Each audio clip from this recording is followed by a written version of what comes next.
The landscape is every single person here that joins this program wants practice freedom.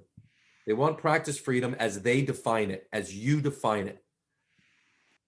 Chances are it has some type of time component to it, and it has some type of financial profitability component to it.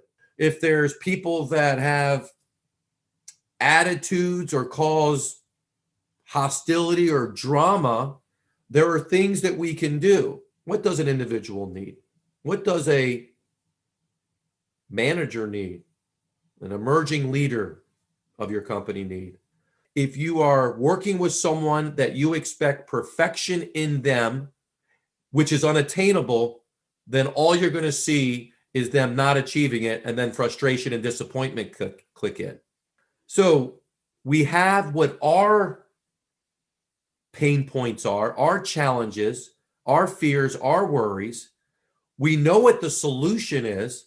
We need to build a great team around us that can support us and that can support delivering the kind of care we deliver.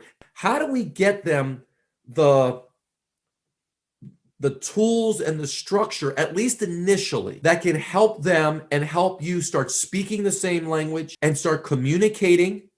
We have to know what is causing confusion. What's the phrase, everybody? Confused people mouth it. Don't. Confused people don't. I don't care if it's a confused customer or a potential patient.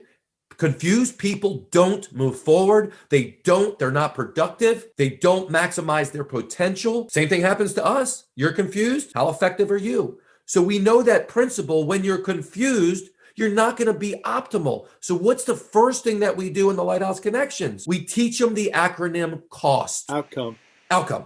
God. O is outcome. Is it clear what the outcome is? Which is building the trust, because we reiterate, you sent them there for this reason. Who else is trying to help them in their lives? Huge. A lot of undertones here. It's like you just wasted your money, and I don't want you to waste your money. We have to be willing to truly want to see our staff succeed, which means we have to be willing to let go and give them a chance to do so. Now, how many of your staff shows up with a little attitude, a little chip on the shoulder, a little what? Hey, if that's how they show up, everything around them is going to react to that. That's not going to make you a very strong leader at all. So we share that with them. We take the mirror and say, look in the mirror. You want to change what's happening in this business, in this practice, in your role? Let's improve you. And what's amazing is that of all the stuff we talk about, and John can attest to this, after all the stuff we talk about, they love this one the most. Doesn't really matter if you don't know how to communicate with other people, or they just don't provide it. They don't provide what they're looking for, or just kind of dismiss it. One of those things. So that's the first person they use it with. And then what we do is we give them scenarios. We ask them what is critical in their job as a leader and as a manager. Is this idea of how to manage your time? It has to be reinforced, and that's where you come in. You have to reinforce this, which means you can't fake it, because you can't reinforce something you're not doing. So if you're not buying into what we're doing, if you're not the example of what we're doing, then you're not going to maximize your investment, because this investment should be a 10, 20, 50-fold investment for you. That should be your return on this investment. Think about your team operating in this fashion. Think about the results they'll be getting. And if you're not getting that, I wouldn't be looking outward. Always what we can do to improve that. And it enables us to free ourselves up and just broaden our business and really launch our business in a big way. But I'll use the frame that Jamey used on Tuesday, right? If you want to go fast, go it alone. But if you want to go far, you need a team. And this is what that's all about. It's about building your team and sending them and helping you to best serve your employees in service of yourself, ultimately. So I think that's the frame you've got to look at. Yeah, I'm curious what recommendations you might have for how to best support the folks that we're sending to Lighthouse Leaders Connections prior to their time with you guys. So if you noticed, I gave you the answers to the test. I gave you the answers. I told you exactly what we're going to go through. Wouldn't it be great if when I asked those questions, they said, oh no, No, I'm clear. Nope. I know what my outcomes. No, I'm very clear on my job description. It's exactly what I do every day. So I wouldn't wait to send them to do that. Do that. Start focusing on the areas that are causing confusion to them and start cleaning those up. That's where I would be focusing. So the simplest one is always starting at the beginning in the job description. John reversed the whole thing and said, we're going to start with how much money you want to make. And then the target's going to be based on that. That's where I would be focusing. So the simplest one is always starting at the beginning in the job description. Just go back and look at it. Ask them, hey, this job description, can you look at it and just tell me what actually you're doing and what you're not, and add in everything else you're doing that's not on there? Let's make sure we're on the same page with that, because I'd hate to have you be confused on what you're supposed to be doing here, because I know that's just unfair to you. Yeah, they did say that. And I was totally shocked. I thought they were super busy, and it was just great communication and clarity on both of our parts, because they thought I was super busy, too busy to get anything done. And I thought they were too busy already focusing on what they already had on their plates. In reality, they were really wanting to take on more responsibility and take some stuff off of me. And I sent 3 staff members, and they all did that immediately. And we've been able to develop so much with our whole team as a result of me not being the bottleneck that everybody's always waiting on me anymore. And so by distributing that, some of those responsibilities and just putting them in charge and washing my hands of a lot of that stuff, they've come up with fantastic ideas and ways of doing things, and just kind of taken over a lot of the mundane stuff that is important, but I never really have time to focus on. So it's been fantastic. It also, I think, really helped them understand better some of the thought process behind some of the things that I was doing, and kind of gave them a different perspective too of what I'm, doing and why, and how, kind of what my thought process was. So that was really good too. I thought they were too busy already. I thought if I gave them this stuff, it would overwhelm. I thought this, I thought that. And your story that you were telling yourself, Sarah, was wrong. That wasn't the case. And the minute that they told you, no, we can handle this, just allow us to do our job, and you allow them to do it, all of a sudden your time increased because you gave away. I mean, who wants to say, what are you doing? I'm doing a ton of mundane activities today. I love it. Get rid of all those. But they're not mundane to the person that's doing it that likes that. They're just mundane to you compared to the other things that you're doing. And then the revenue goes up, the production goes up, the profitability goes up, and it almost seems unfair. It's the unfair advantage because you're utilizing your team, optimizing your team, and elevating your ability to lead them, realizing it's not as Is it more difficult, less difficult, or the same, Sarah, to manage the team now compared to a few months ago? It's way less difficult.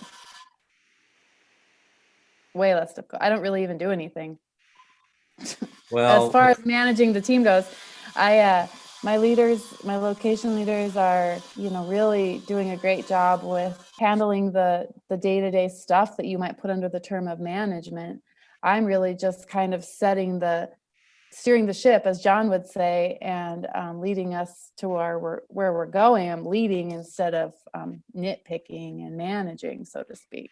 So it's great. So the role you're playing is the role no one else can do. The visionary, the leader, the person at the front of the ship that's saying we're going this way, the person there that is supporting their management team so they can do a good job and be successful. You see, we immediately say, I'm not hardly doing anything. Yes, compared to what you were doing, you're not doing that crap anymore. But that wasn't getting you the results anyway. So who says that building a business, moving towards this idea of practice freedom, who said it had to be difficult? I never said it. I never said this had to be difficult. I said the biggest challenge is going to be you, but it doesn't have to be difficult. And if we can have the mindset of, if this is not supposed to be difficult, if this is supposed to be fun, then what's really the reason why it's not? And many times, if not all the time, you want to start with, how can I better utilize my staff? How can I better show up, better communicate, power of presence? How can I do that? Jamey, can you go over the power of presence and how it links into relationships? There's some questions in the chat box. Yeah, so the power of presence is simply how we show up. You see, the law of attraction is a law. It's not a belief. I don't ask people, do you believe in the law of attraction? It just is. It's like gravity. And how we show up, the people around us and the world around us react to that. You want to show up in a bad, somber mood, which is your right, you will attract that to you. The upbeat, positive, optimistic person will not attract to that. So you won't attract them. So this idea of how to be fully present and authentic with ourselves allows us to radiate that to others. And we want that to happen from your staff as well. How do they show up? How do they keep their level of energy high? We talked about this the other day. Karen has talked about this, is how do you increase your tank? So many of us are operating on a half or even a quarter of a tank, and we wipe out our energy and we make major decisions without our highest level. And there's research that support creativity, ideas, big ideas happen when you are operating at your highest level in your highest energy. Like if you exercise, after you exercise, you have this euphoria. Oh my God, you could do anything.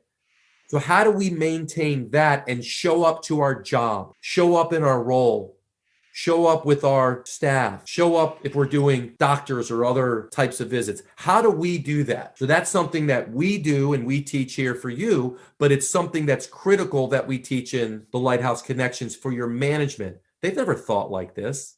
They've never looked at it like this. No one's ever shared any of this stuff. So teaching them that they are in control of them. And it's amazing how they then start to say what's happening when they do that, how people interact with them and connect with them, and to recognize when they start to go down, what are some things they can do to increase their energy. So they start put together their toolbox, their energy toolbox, if you will. Think about how you feel. Your body's on alert immediately because you're not sure where it's going to go. You know, is the guy going to pull a gun out, or is he going to yell, or what's going to happen?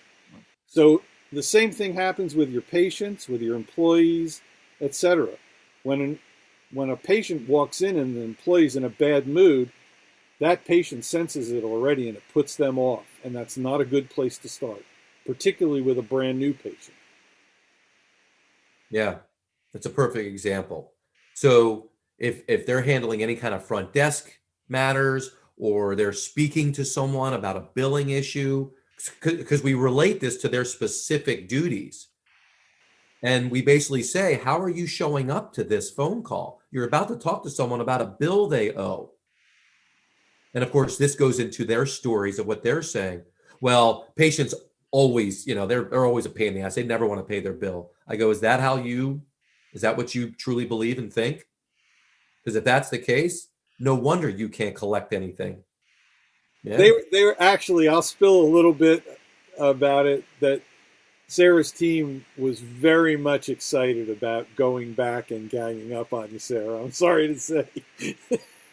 But they wanted to do really great things. That was what happened. They were really looking forward to making significant changes in a big beneficial way to the organization, to benefit you.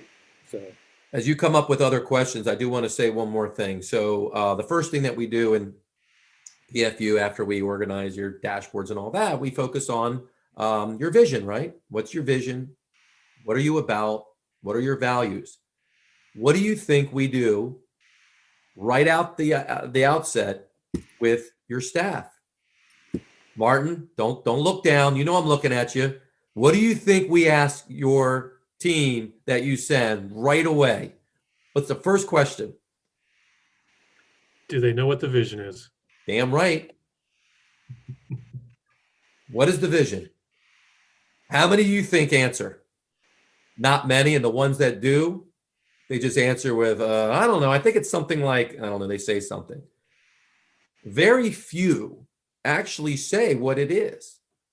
And of course, the ones that do it, it's because the owner has made an effort to clearly understand their vision and share that with the team. We all can do it. Is creating the accountability that you say you're going to do to help move your business down to this practice freedom world that you want. We're going to hold you accountable to that. So I'm just asking them questions that you said you already agreed to. Now, if you didn't, there lies the accountability. Now, what are you going to do? What happens next? Is there any type of support? Is there any type of way to keep this going? Because as we know, a one-time, one-day thing is not going to magically change everything. Provide some feedback to Leilani from what you feel and what your staff feels. Well, the same thing will happen with the team. Does that answer your question, Kristen? No? Okay, cool.